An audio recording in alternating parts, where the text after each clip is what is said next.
Boa noite a todos que estão assistindo a TV Barretos. Sejam bem-vindos ao programa Saúde na TV. Hoje o assunto que iremos falar é sobre climatério e reposição hormonal. E o convidado dessa noite é o ginecologista e obstetra, Dr. Henrique Gerais. Boa noite, doutor Henrique. Boa noite, Munir. Mais uma vez um prazer estar aqui, sempre à disposição. Muito obrigado por ter aceito o nosso convite, né? Sempre estando aí com a gente, praticamente parceiro. Obrigado. Já fui entrevistador uma época e está aí agora nos presenteando com uma entrevista, um assunto tão bom, né, para se falar, que é climatério e reposição hormonal, e que gera muita dúvida. Mas antes eu gostaria, assim, que a gente falássemos um pouco sobre a anatomia da parte da mulher, da parte reprodutora da mulher. Tem jeito de colocar essa imagem para nós? Pronto, aí. Né? Tá. Estamos vendo ali na tela, aqui tem um corte que a gente fala, né? Tem um desenho evidenciando aí o sistema reprodutor feminino com os órgãos genitais internos. Ali tem um corte do útero, que é intimamente relacionado com a bexiga, tem o canal da vagina ali. Resumidamente, estão evidenciando aí como é intimamente relacionado o útero, a bexiga e o intestino logo ali atrás do útero. Tem mais imagens? Tem outra imagem? Aí é um corte do útero, são os órgãos genitais internos, né? Os ovários, um de cada lado, aquelas estruturas ovais ali que parecem amêndoas. Ali o ovário, né? Os ovários, um de cada lado. O útero, que é aquele órgão piriforme que a gente fala, formato de pera, e bem perto dos ovários ali as tubas uterinas, que são as trompas, antigamente se denominava trompa de falópio. E logo ali embaixo o canal vaginal, né? Agora, quando tem a ejaculação, o espermatozoide, né, como é que é o caminho? O espermatozoide ele vai fecundar? O homem vai ter relação, ele vai ejacular ali no fundo da vagina, que é aquela parte inferior da perinha ali do útero, né? E aí o espermatozoide adentra no orifício externo do útero, percorre aquele canal que chama endocérvice, chega no fundo uterino. Ele vai até na trompa de falópio, ele entra ali, né? Isso, a trompa nada mais é do que um canal que conduz o espermatozoide a encontrar com o óvulo, né? Que a mulher vai estar ovulando quando ela for engravidar. E eles vão, esse encontro vai ocorrer mais ou menos na metade da tuba uterina. É ali que vai ocorrer a fecundação. Tá certo. Outra imagem, será que tem outra imagem? Aqui. Aí mais uma imagem mostrando, essa imagem é interessante, que mostra como que é a posição, o eixo uterino. Isso aí em relação ao abdômen feminino, a gente pode notar que na frente do útero, que é aquele órgão cor de laranja, tem a bexiga. Então a bexiga, o útero fica repousando sobre a bexiga. Então, na verdade, a bexiga fica na frente e o útero fica atrás da bexiga. Entre a parede abdominal e o útero tem a bexiga. Tem a bexiga. Exatamente. Quando a bexiga está cheia, ela chega até a dar uma empurrada no útero para trás. E aqui está mostrando o eixo, a posição do útero, evidencia bem que ele é fletido para frente. A maioria dos úteros, né? Existem mulheres que têm o útero retrovertido, que a gente fala, é quando a mulher fala que tem o útero invertido, mas na verdade a denominação correta é útero retrovertido, que ele tem o eixo voltado para trás. A maioria das mulheres tem esse eixo voltado para frente, como está mostrando nessa figura aí. Tá certo. Agora, voltando ao assunto, né? O que vem a ser climatério? Climatério, Munir, é uma fase emblemática da vida da mulher. Ela corresponde mais ou menos dos 40 aos 65 anos de idade. É a mesma coisa que menopausa? Não, menopausa, em medicina a gente tem muitas denominações. Então, assim, tem uma nome anatômica muito variada. Então, às vezes deriva do latim, do grego, né? Então, menarca, primeira menstruação. Né? Menopausa, última menstruação. Tá? Quando a mulher está nesse período que ela está menstruando, no período reprodutivo dela, ela está na menacme. Então, menarca, primeira menstruação, menacme é o período que ela menstrua, e menopausa é a última menstruação. Como que nós vamos saber se a mulher teve a última menstruação? A partir do momento que ela ficar 1 ano sem menstruar. Então, é o prazo, é o tempo que você vai falar. Para você definir que a pessoa está na menopausa, que a paciente está na menopausa, ela tem que ficar 1 ano sem menstruar. Aí é menopausa. Menopausa. Se ela ficar lá 7 meses, faz 7 meses que eu não menstruo, aí dali 7 meses ela vem no consultório, doutor, menstruei. não está na menopausa, não foi a menopausa ainda. Agora, o climatério é aquele período um pouco antes da menopausa, até os 65 anos de idade, em que existem as alterações hormonais e que causam vários sintomas e sinais que nós veremos a seguir. Então, o climatério, você tem a menarca, né, que é a primeira menstruação. Isso. E antes de chegar na menopausa, você tem o a menacme, né? A menacme, e antes de chegar na menopausa, começa o climatério. Vem o climatério. Quanto tempo dura o climatério? Aqui, ó, essa imagem aqui, dá para falar? Isso, aqui está mostrando ali, ó, infância, menarca é quando menstrua a primeira vez, e ali o climatério começa depois do laranja ali, um pouquinho antes da menopausa, e continua depois, até os 65, mais ou menos. Que é o climatério. O climatério, né? E aí, depois dos 65, os sintomas e sinais característicos dessa fase ficam mais brandos, e aí a pessoa entra na senectude, né? Que é a velhice mesmo. Tá. E quando que a menopausa é considerada precoce? Por definição, a menopausa é considerada precoce antes dos 40 anos de idade. Na literatura é assim. Mas na mulher brasileira, a menopausa ocorre mais ou menos em torno dos 49.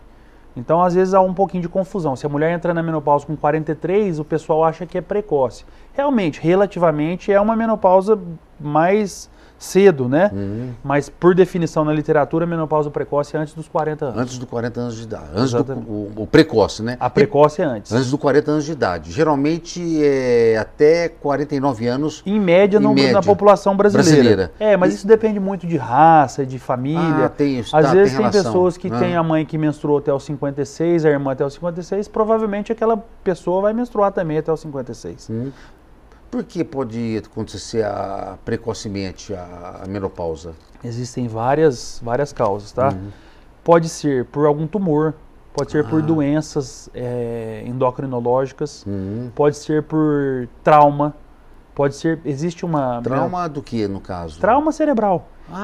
Trauma cerebral. Existe uma menopausa precoce que chama síndrome de Sheehan, que é quando a pessoa sangra demais e tem uma hipovascularização da hipófise, que é a glândula mestre que nós temos, que produz hormônio no cérebro, né? E a mulher entra na menopausa. Então existem várias causas, né? Então, se chegou no teu consultório, a pessoa que...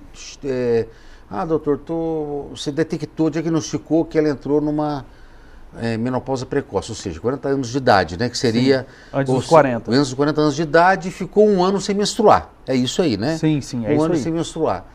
E você vai fazer o ginecologista que faz a investigação? Sim, inclusive ou endocrinologista, né? Ou endocrinologia. Endocrinologista, isso. Que vai fazer essa pesquisa para ver... Para ver por que está acontecendo isso. E às vezes, quando ela entra na menopausa precoce, e deu...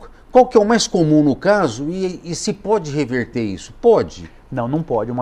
Porque as mulheres, desde quando elas estão, a vida intrauterina da criança, quando ela está dentro do útero da mãe, ela já tem um número pré-determinado de folículos, de óvulos.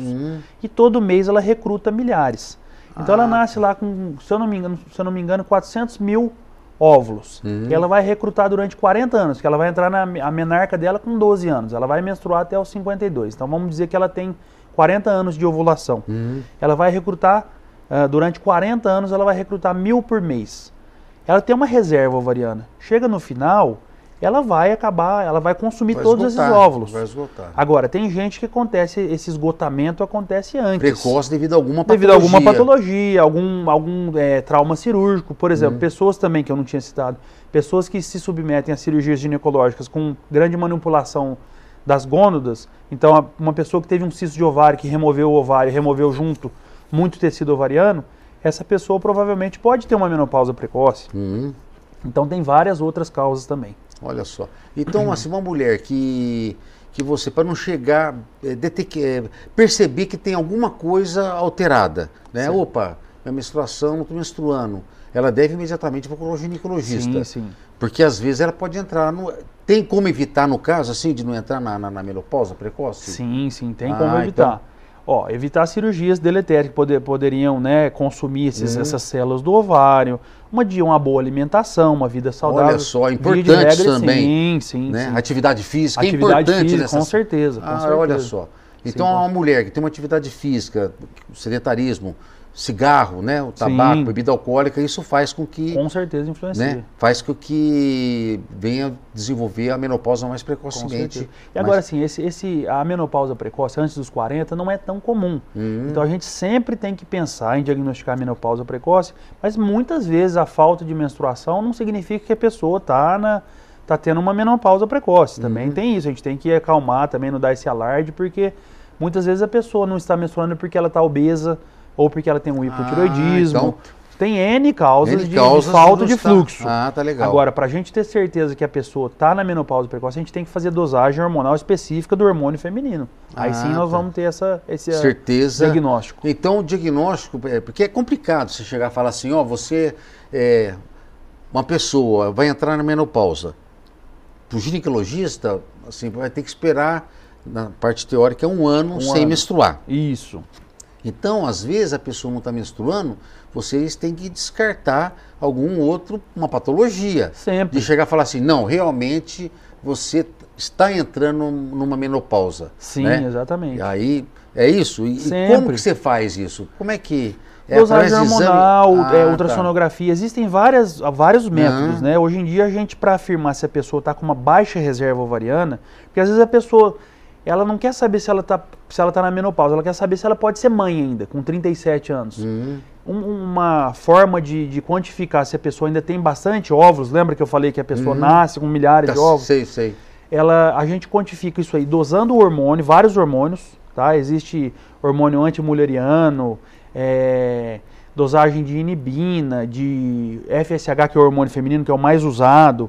O estradiol tem muita gente que pede, mas não é muito empregado a dosagem de estradiol. Mas, enfim, dosando o FSH e contando os folículos que ela tem no ultrassom, dá para predizer se essa pessoa ainda tem bastante reserva ovariana ou não. Tá. Então, fazendo um bom ultrassom, um ultrassom bem feito, e a dosagem do FSH, que é um hormônio barato, a gente já tem condição de responder se a pessoa tem bastante óvulo ainda ou não. Ou não. E quando você fala assim, é possível, no caso, o ginecologista falar para a paciente, para a mulher, você está entrando na menopausa? É possível falar isso ou não? Não é, porque é igual gravidez. A gente fala que gravidez é uma caixinha de surpresa. Não dá para afirmar, porque tem muitas variações.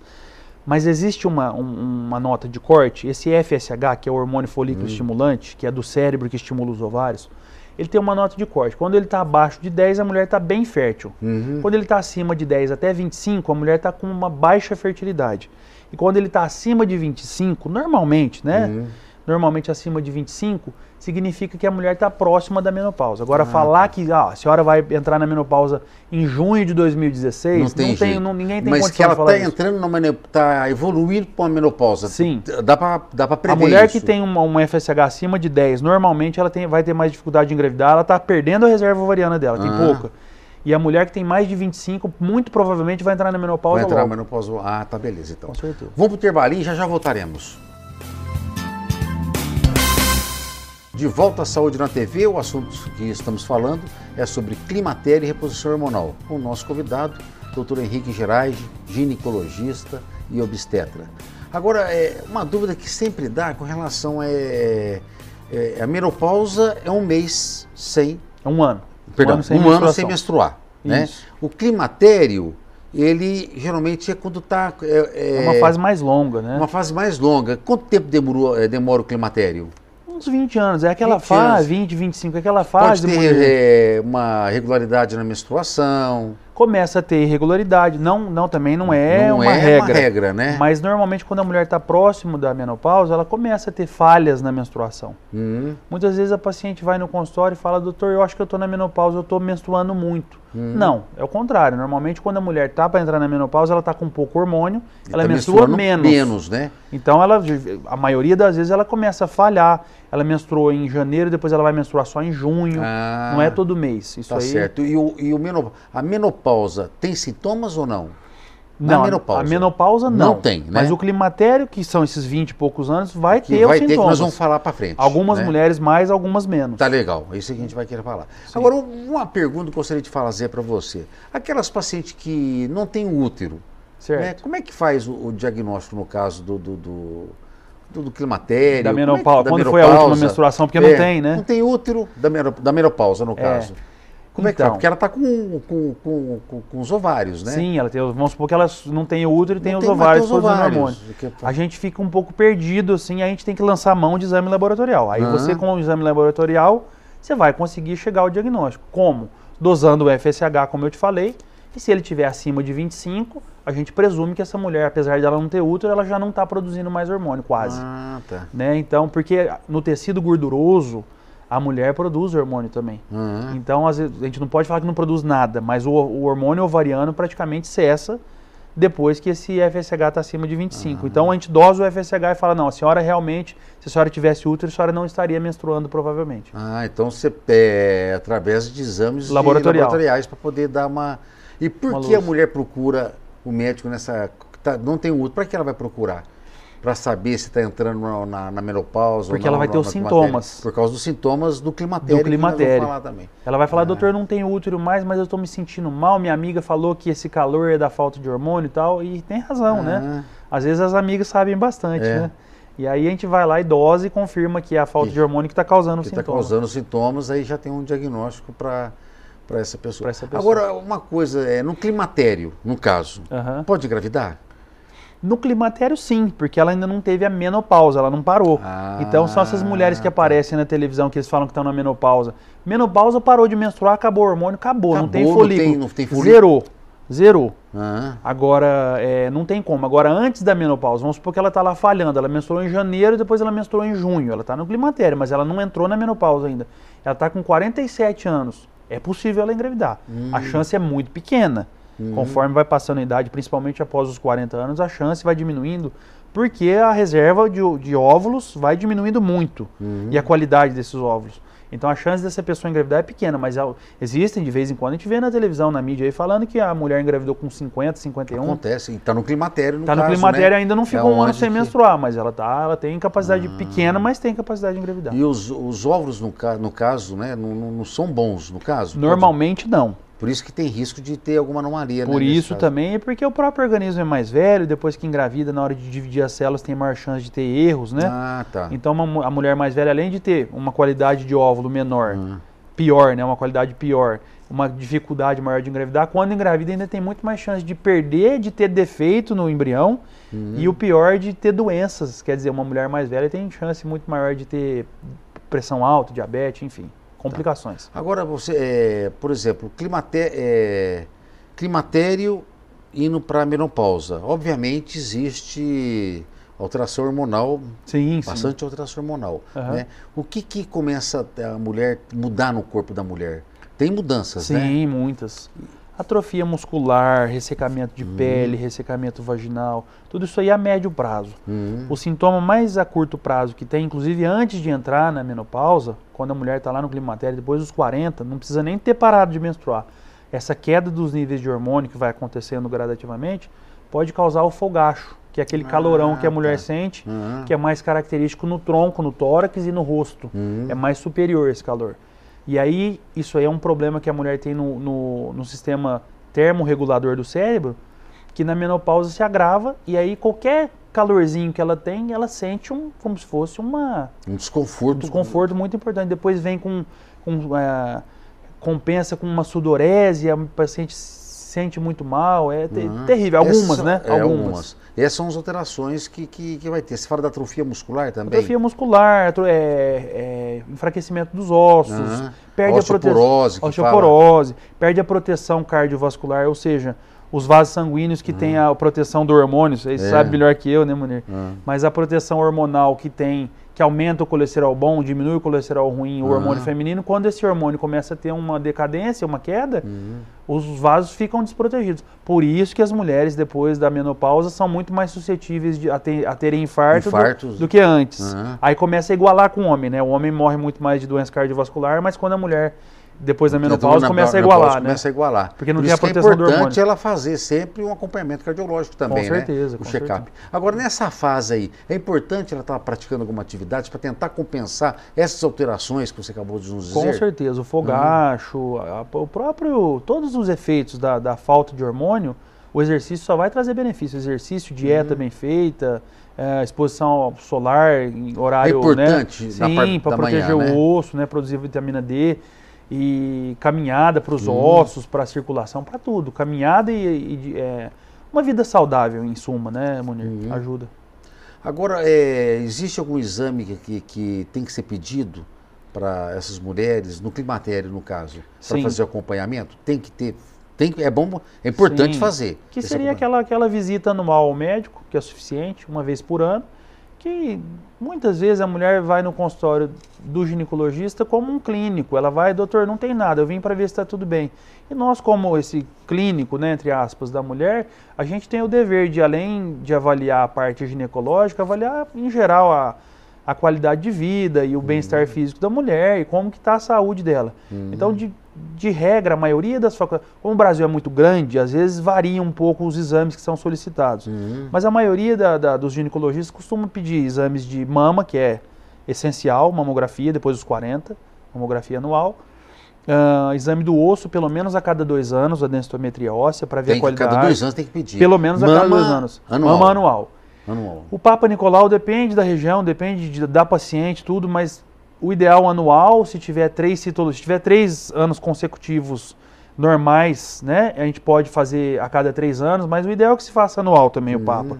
E os exames de sangue, porque como eu acabei de falar, muitas vezes a paciente não passa no cardiologista todo ano, ela não passa no endócrino todo ano. Então nós vamos avaliar o perfil lipídico, pedindo colesterol, triglicérides, diabetes, tireoide, hemograma. A gente dá uma avaliada geral e se a gente pega alguma coisa muito descompensada, a gente encaminha para os especialistas. Já dá uma... Se for uma coisa leve, nós mesmos tratamos. Já acaba fazendo esse tratamento. Agora, a mulher, ela está entrando no... acho que sempre tem que estar acompanhando com o ginecologista. Desde da menarca, que é a primeira menstruação, né? Durante... toda a vida, né? A vida reprodutiva, né? E depois, climatério e menopausa. E depois? Aí continua. Eu digo, é importante ela estar acompanhando com o ginecologista, paciente na menopausa, né? Pós-menopausa, está acompanhando. E por quê? Extremamente importante, porque como você bem sabe, na velhice que pode aparecer várias doenças. O câncer de mama tem uma incidência maior depois dos 40, né? Câncer de colo nem tanto, mas câncer de colo uterino tem que ser triado também. E as doenças cardiovasculares, as doenças ósseas, como eu falei, como elas vão no nosso consultório como um clínico, a gente tem que triar essas doenças ósseas, doenças cardiovasculares e tratar os sintomas desses pacientes. Mas importante também porque elas são muito sintomáticas nessa fase e nós estamos lá para prevenir e para tratar também. Né? Tá certo. Agora, quando as mulheres falam, fogacho, o que é fogacho? Então, fogacho é aquele calorão que a mulher sente, principalmente no tórax e no rosto, que vem subitamente, principalmente quando ela está num ambiente mais quente, e depois vem aquela sudorese, aquele mal-estar, e isso, dependendo da intensidade, depende de pessoa para pessoa, causa um desconforto muito grande e leva a paciente a procurar o médico rapidamente, porque ela não quer mais sentir aquilo, que lá traz muito desconforto. E aí, como é que você faz para resolver esse problema? Normalmente, o tratamento de eleição, o melhor tratamento para isso é a reposição hormonal. É o que tira com a mão isso aí. Só que tem pacientes que têm contraindicação. Então não existe só a reposição hormonal, existem antidepressivos que a gente usa, fitoterápicos, tem várias outras medicações que substituem o hormônio em pacientes que não podem usar, mas o melhor, o padrão ouro para isso aí, é o tratamento de escolha, é a reposição hormonal. Com a reposição hormonal, existem efeitos colaterais no caso? Sim. Qual o risco seria, geralmente? Os efeitos colaterais seriam entumecimento das mamas, dor na mama, às vezes sangramento via vaginal, né? Basicamente isso aí, dor de cabeça, aumento da pressão. E as contraindicações, existem algumas mais formais. As principais seriam doença hepática aguda, tipo uma hepatite aguda, uma hepatite C, hepatite B, não dá para repor hormônio. Uma trombose aguda, uma mulher que está tendo uma trombose não pode usar hormônio. Câncer de endométrio, que é um câncer que está dentro do útero. Porque ele tem relação com o hormônio. A parte hormonal. O hormônio vai fazer ele piorar. E o principal é a câncer de mama. Então tem algumas contraindicações formais. Se a pessoa tem câncer de mama, não pode fazer. Não pode de jeito nenhum. Não pode nem fazer. Então tem indicação, mas tem que ser muito bem indicado. Tem que ter critério, né? Tem que ter uma boa historinha ali para você não prejudicar. Porque às vezes você está querendo beneficiar sem maldade, mas se você não presta atenção, você pode estar trazendo um mal para aquela paciente. Piorar o quadro que ela tem ali, que pode... Ou trazer um risco maior, né? Às vezes é melhor você entrar com uma medicação alternativa, não sendo um hormônio, para uma pessoa que tem câncer de mama. Os fitoterápicos, sim, no caso. E tem resultado positivo, os fitoterápicos? Isso é muito controverso, Munir. Eu tinha um pouco de preconceito com relação a fitoterápicos, mas tem casos que a gente tem que usar, porque você começa a usar as medicações, a paciente não pode ou não resolve, às vezes o fitoterápico resolve. E ela refere e melhora. Refere e melhora. Aí então, não tem jeito. Eu uso pouco. Eu prefiro usar antidepressivo. Para quem tem o calorão, é importante salientar que, assim, tem medicações que são específicas para cada sintoma. Por exemplo, o hormônio ele é bom para ressecamento vaginal, para ressecamento de pele, para calorão. O hormônio é bom para tudo, para o osso, para o coração. Quando ele é indicado numa fase correta. Se você usar um hormônio numa paciente de 70 anos, você vai estar prejudicando. Mas quando a mulher tem sintoma e você usa ele numa época adequada, que é logo no início depois da menopausa, ele tem sintomas em vários setores. Agora, a pessoa às vezes não pode usar hormônio e ela está tendo só calor. Você vai usar um antidepressivo. A mulher não está tendo calor, mas ela tem um ressecamento vaginal. Você usa um hormônio local, que não vai agir na mama. Então a gente tem várias outras alternativas, mas o único que pega praticamente tudo é o hormônio. Quando não pode hormônio, a gente vai dando um jeito. No caso do ressecamento vaginal, você indica um tratamento local? Tratamento local. Com creme de hormônio que tem uma potência baixa, que não vai trazer efeito sistêmico no corpo, e isso aí acaba trazendo benefício bastante. E não traz riscos. E assim vai. Para o osso a gente pode usar algumas outras medicações que não são hormônios e que também beneficiam sem usar o hormônio.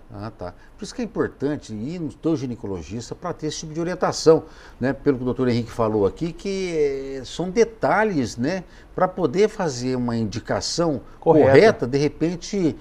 vou fazer o uso do medicamento que deu certo para o meu vizinho. Às vezes para essa pessoa não tem indicação. É perigoso, né? Sim. Como pode acarretar desencadear uma outra patologia, uma delas o câncer, por exemplo. Agravar um câncer aí de mama aí, né? Exatamente. Vamos para o intervalinho e já voltaremos.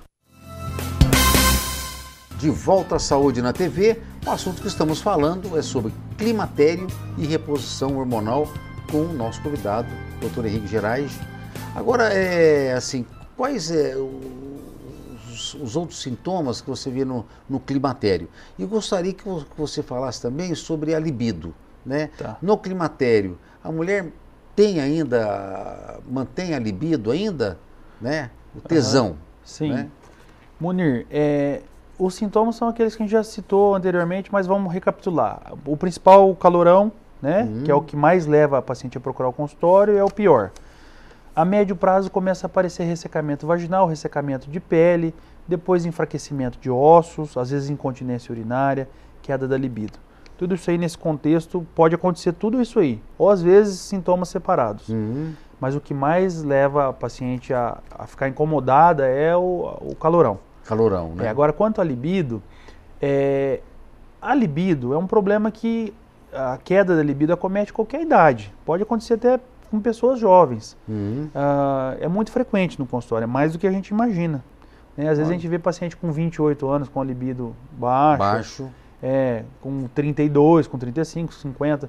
Mas nesse período após menopausa, a incidência é maior. Pós-menopausa. Né? Sim, pós-menopausa. Mesmo porque a alteração anatômica da mulher, conforme diminui o hormônio feminino, a anatomia da mulher fica mais desfavorável a ter relação. A vagina fica mais apertada, menos rugosa, menos lubrificada, né? Fica menos protegida. Então, a mulher vai ter relação, às vezes ela sente dor, às vezes o marido não compreende. Então não tem aquele carinho, não tem aquela compreensão que a mulher está numa fase mais difícil. E além da falta de hormônio já contribuir para a mulher não ter o desejo, o psicológico dela já não está bom, ela ainda sente dor, então aí que ela não vai querer mais mesmo. Isso aí, se não tiver a compreensão do parceiro, pior ainda. Pior ainda, né? Então já é uma parte física e psicológica abalada, então cada vez pior. Então é muito comum a libido ser diminuída após menopausa, sim. E no climatério? Pode acontecer também. Pode acontecer, mas depois da menopausa, principalmente. Aí você diz que vem pacientes para você com 20 anos, 25 anos com queda da libido também, né? Não só como mulher, também como homem também. A gente sabe disso, né? Sim. Na mulher, qual que é a causa mais frequente que você pega no teu consultório? Então, muitas vezes é a queda dos níveis de hormônio feminino. Então, a gente muitas vezes em congresso a gente vê sempre os professores batendo naquela tecla. Gente, não adianta, porque hoje em dia tudo é hormônio masculino, hormônio masculino, hormônio masculino. Eles sempre batem naquela tecla assim. Antes de usar hormônio masculino para melhorar a libido da paciente, dosa o hormônio feminino, trata com o hormônio feminino primeiro. Então, se o hormônio feminino tiver adequado, você vai partir para o hormônio masculino. Mas primeiro o hormônio feminino tem que estar em dia. Está em dia, não está resolvendo? Aí vai usar o hormônio masculino. Ah, tá. Não... Às vezes psicoterapia, às vezes a pessoa precisa de um tratamento psicológico também. Né? Mas basicamente melhorar o hormônio feminino e, se precisar, o hormônio masculino. Às vezes o psicológico bate pesado também, né? Às vezes o estresse, uma psicoterapia resolve. Acaba resolvendo, né? Acaba resolvendo. E que geralmente a maior causa aí entra nessa parte do estresse. Sim, com certeza. Né? Que pega bastante, né? Porque, infelizmente, os maridos não compreendem. Né? Pelo que a gente vê aí, a gente percebe, os maridos não compreendem que a pessoa está nessa fase delicada. Que a anatomia dela mudou, ela não tem mais não tem aquele corpo que ela tinha antes. É mais difícil. Então a gente tinha que ter um pouquinho mais de compreensão, os maridos mais compreensão, né? Porque a parte anatômica também contribui para esse lado negativo. E no pós-menopausa, né? Ocorre alteração da sexualidade? Acontece menos desejo e por causa do psicológico. Do psicológico também. Do psicológico também. Porque depois com a queda desses níveis hormonais, o psicológico da mulher abala e às vezes ela fica deprimida. Então, uma pessoa deprimida não tem vontade nem de tomar banho. Quem dirá que ela vai ter vontade de ter sexo? Olha só. Então altera tudo. E chega nesse ponto? Chega nesse ponto. E outra coisa, como eu falei da anatomia, a mulher tem pessoas que se acham feias e que porque realmente ocorre uma atrofia. A vagina fica menos rugosa, a vulva, os pequenos lábios diminuem, vai ficando diferente, né? Vai ficando que é natural, senil. Então, às vezes, isso aí incomoda a paciente e a sexualidade dela atrapalha em tudo. E não tendo uma compreensão do parceiro, às vezes é importante ter a participação do parceiro, às vezes nas consultas, né? Com certeza. Que é importante para dar esse tipo comum. Para dar esse tipo de orientação. Né? Não é muito comum, mas seria muito importante. Agora, nessa fase assim de climatério e pós-menopausa, infecções do trato urinário são mais frequentes nessas fases? São mais frequentes. Porque é simples, como eu falei, fica mais atrofiado aquela região genital e o orifício do xixi, que é o meato uretral, ele fica ali no genital externo da mulher. E como ele está atrofiado, a falta de hormônio faz com que perca um pouco de defesa naquele meato uretral. E como o canalzinho do xixi da mulher é muito curto, as defesas ficam menores, né? Então, fica muito fácil aquele trajeto curtinho entre o meato uretral e o buraquinho do xixi até dentro da bexiga dela, que não pode ter bactéria, fica muito curto, e as defesas ao redor do orifício, que seria dependente de hormônio, não tem defesa, fica muito mais fácil adentrar um germe ali e causar uma infecção. Aí, no caso, qual que é a orientação que você dá para os nossos telespectadores com relação de prevenir uma infecção urinária, genital? É uma infecção urinária. Primeiramente, ter o hábito de fazer xixi após a relação. Muitas vezes não é fácil. O paciente fala, doutor, mas eu vou acabar de ter relação, eu tenho que fazer xixi. Não é fácil. Mas se puder conseguir fazer isso, é um hábito saudável. Bastante, né? Ingerir bastante líquido, isso. E é um hábito saudável, porque você faz aquela próprio jato, a parte mecânica, empurra os germes para fora. Então tem uma ação positiva. Positivo isso, fazer xixi para evitar. E o uso de cremes de hormônio tópico que eu te falei. Porque se você passar aquele creme tópico ali na região do meato uretral, no orifício do xixi, ele vai fortificar novamente, vai manter o turgor ali, a firmeza e a irrigação e a defesa daquele meato uretral e vai, com isso, consequentemente, vai melhorar a defesa daquela mulher e ela pode até parar de ter infecção. Muito provavelmente. Inclusive perda de urina, que a mulher tem na pós-menopausa. Por causa dessa perda, dessa defesa, daquele turgor ali do local, daquela sustentação da uretra, você usando o hormônio ali naquele local, você pode melhorar a sustentação ali e a mulher às vezes até para de perder xixi. Só de usar um hormônio tópico. Pode melhorar nesse quadro. Agora a gente falou de osteoporose, pós-menopausa no climatério. Já começa a perda óssea. Já começa no climatério, né? Por isso que é importante já ter o diagnóstico do climatério. É importante. Sim, com certeza. E com isso, tem feito reposição de cálcio nesses casos? Ou mais aquela do sol e tal? Não, o sol sempre é recomendado, né, Munir? Porque ajuda na produção de vitamina D, que ajuda a manter o cálcio no osso. Quanto à osteoporose, a incidência dela aumenta conforme vai diminuindo a produção de hormônio na mulher, né? Porque o hormônio ajuda a remodelar o osso. Ele aumenta a ação de produção de osso e diminui a quebra do osso. Né? Então, a massa óssea é boa quando tem hormônio. Quando não tem hormônio, enfraquece. E se a mulher não cuida disso, ela pode ter fratura espontânea. Puxa vida. Então, a mulher, às vezes, ela está lá em pé em casa, fratura o fêmur dela, ela quebra o fêmur e tem que operar. Por quê? Porque nunca fez uma densitometria óssea, não tem nem noção disso aí. E o hormônio faz muita falta nesse sentido. E a atividade física ajuda também a fortalecer os ossos, né? Com certeza. Doutor, chegou no final do nosso programa. Gostaria que você fizesse suas considerações finais. Munir, é sempre um prazer estar aqui, podendo falar um pouquinho. Espero ter contribuído para que as pessoas tenham entendido um pouquinho mais sobre climatério, menopausa, reposição hormonal. E deixar o recado que sempre é importante procurar um especialista, uma pessoa que você confie, para orientar, porque são muitos canais aí que a pessoa pode, né, fazer errado. Então, procura um especialista que, se tiver um sintoma específico, o médico vai fazer um tratamento específico. Se tiver um sintoma que não tem tanta importância, ele vai orientar. Às vezes só um bom papo resolve isso. Então, em suma, procure um especialista se você tiver algum problema, procure um especialista para fazer o seu exame de rotina. Muito obrigado, estou sempre à disposição. Viu? Obrigado, doutor Henrique. Obrigado a todos que estão nos assistindo. Obrigado pela audiência. Até a próxima quarta-feira. Tchau!